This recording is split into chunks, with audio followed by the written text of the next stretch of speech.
கண்மூல கணபதிய வேண்டிக்கிட்டு நாங்க கார்த்திகை முத தேதி மாலையிட்டோம். கார்த்திகை முத தேதி மாலையிட்டோம். ஐயப்பா ஐயப்பா என்றே சொல்லி, ஐயப்பா ஐயப்பா என்றே சொல்லி நாங்க 6 வாரம் தானே நோன்பும் இருந்தோம். நாங்க 6 வாரம் தானே நோன்பும் இருந்தோம். எங்க குருசாமி துணை கொண்டு அவர் வாதம் நம்பிக்கிட்டு இருமுடிய சுமந்துகிட்டு வந்தோம் ஐயா. நாங்க இருமுடிய சுமந்துகிட்டு வந்தோம் ஐயா.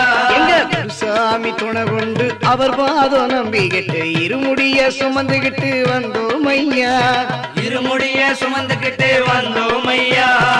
அறுபடை வீடு சென்று கந்தனையை வேண்டிக்கிட்டு, அறுபடை வீடு சென்று கந்தனையை வேண்டிக்கிட்டு யாத்திரையாய் நடந்து வந்தோம் ஐயா. யாத்திரையாய்